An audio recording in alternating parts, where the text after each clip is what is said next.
Good morning बच्चों। आज मैं आपको कक्षा 8 के लिए व्यवहारिक हिंदी व्याकरण का पहला पाठ पढ़ाने जा रही हूँ। आप इसे ध्यान से पढ़िएगा। हिंदी मीडियम इंग्लिश मीडियम के सभी बच्चों को ये बुक पढ़ना अनिवार्य है, इसलिए इसको ध्यान से देखिएगा। और अगर कोई दिक्कत होगी तो आप मुझे फ़ोन कर दीजिएगा या मैसेज कर दीजिएगा, मैं आपको इसे और अच्छे से समझाने का प्रयास करूँगी। अगर वर्ड आपको क्लियर नहीं नज़र आएगा तो आप इसकी क्वालिटी को बढ़ा लीजिएगा, ठीक है। अदरवाइज़ बुक ले लीजिएगा क्योंकि बहुत ज़रूरी है समझ में आना। देखिए, तो इस चैप्टर का नाम है भाषा, स्वरूप, बोली और व्याकरण, ठीक है। इस चैप्टर का नाम है बेटा भाषा, स्वरूप, बोली और व्याकरण।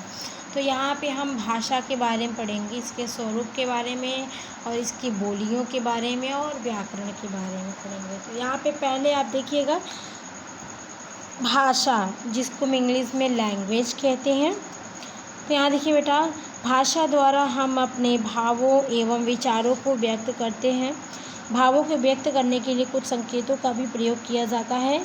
लाल या हरी झंडी दिखाकर या हाथ हिलाकर संकेत द्वारा भी कुछ बातें व्यक्त कर दी जाती है, किंतु ये संकेत भाषा के अंदर नहीं आते। भाषा मानव सुख से निकलने वाली उस ध्वनि को कहते हैं जिसका कुछ अर्थ होता है और जिसे सुनने वाला व्यक्ति समझ लेता है। अब देखिए यहाँ पर भाषा की बात है, तो भाषा का मतलब ये होता है कि हमारे मुख से अगर ऐसे कोई शब्द निकले जो हमारे सामने खड़ा व्यक्ति वो समझ सके कि हम क्या कह रहे हैं, तब हम उसको भाषा कहेंगे। लेकिन अगर हम संकेत करते हैं, जैसे अगर ट्रेन आती है तो जो ट्रेन को आने और जाने के लिए हरी झंडी और रेड झंडी दिखाया जाता है, तो ये संकेत है, तो इसको हम भाषा नहीं कहेंगे। भाषा का मतलब ये होता है कि हमारे मुख से कुछ ऐसी ध्वनियाँ निकलनी चाहिए जिससे कि हमारे सामने एक खड़ा व्यक्ति है वो समझ सके, तो उसको हम भाषा कहेंगे।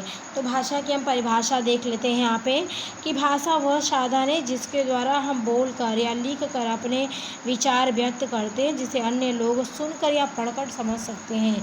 तो यहाँ कह सकते हैं कि भाषा को व्यक्त करने का दो रूप होता है। पहला तो हम कहकर किसी को समझा सकते हैं, दूसरा हम लिख करके समझा सकते हैं। तो ये भाषा है, ठीक है। अब देखिए, भाषा मुख से बोली जाती है और कान से सुनी जाती है। लिपि के माध्यम से वह लिखी जाती है जिसे लोग पढ़ कर समझते हैं।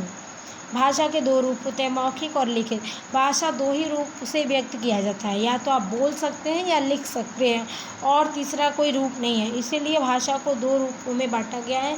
जैसे मौखिक मतलब होता है कि मुख से निकलने वाले शब्दों को हम मौखिक भाषा कहते हैं।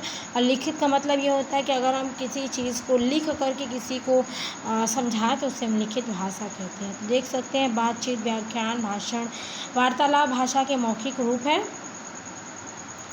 और लिखित में हाथ से लिखी हुई या पुस्तकों में मुद्रित भाषा लिखित भाषा होती है। संविधान सम्मत भारतीय भाषाएं, ठीक है।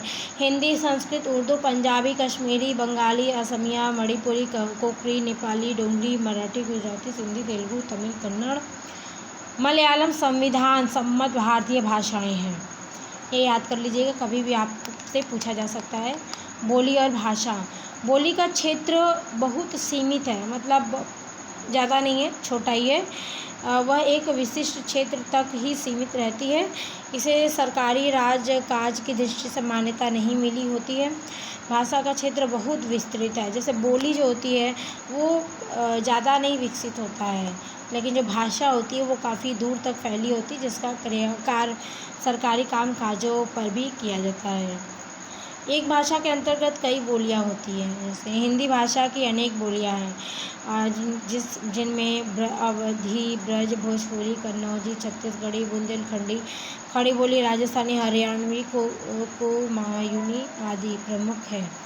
इन बोलियों में से ही जब कोई एक बोली शुद्ध और परिष्कृत रूप ग्रहण कर पढ़े लिखे लोगों के व्यवहार का माध्यम बन जाती है, तब उसे भाषा का नाम दे दिया जाता है। उत्तरी और मध्य भारत के 8 प्रांतों में मातृभाषा के रूप में बोली जाने वाली भाषा का नाम हिंदी है। सामान्य रूप से हिंदी सारे भारत में बोली और समझी जाती है। इस प्रकार हिंदी हमारी मातृभाषा है, राजभाषा है, संपर्क भाषा है और संपूर्ण भारत की राष्ट्रभाषा है। हिंदी को इसलिए भाषा, राजभाषा और संपर्क भाषा या राष्ट्रभाषा इसलिए कहते हैं क्योंकि ये लगभग पूरे भारत में बोली जाती है और सरकारी कामकाज जितने भी होते हैं, जितने ऑफिशियल वर्क होते हैं, लगभग हर जगह इसका प्रयोग किया जाता है, इसलिए इसको हम इतने सारे नाम दिए गए हैं। अगला आप देखिएगा, आज इसको हम यहीं पे स्टॉप करते हैं, नेक्स्ट डे यहाँ से पढ़ाएंगे, लेकिन उसके पहले हम आपको कुछ होमवर्क दे रहे हैं। आप यहाँ पे देखिएगा, कुछ लिखते भी जाएंगे तो आपको अच्छा रहेगा। यहाँ पे देखेंगे कुछ क्वेश्चन है। पहला क्वेश्चन है भाषा किसे कहते हैं, दूसरा है बोली और भाषा में क्या अंतर है, तीसरा है हिंदी की किन्हीं 5 बोलियों के नाम लिखिए, चौथा हिंदी को संविधान द्वारा राजभाषा कब घोषित किया गया था, और अंग है व्याकरण किसे कहते हैं, उसका क्या काम है। ठीक है, तो इसकी आंसर मैं आपको यहाँ पे दे रही हूँ, आप इसको राइट कर लीजिएगा। ठीक है, सभी के आंसर ये, इसको आप इससे राइट कर लीजिएगा, ये लिख लीजिए यहाँ पे हिंदी। ठीक है, ओके बाय, हम कल मिलते हैं आपसे अगले टॉपिक के साथ।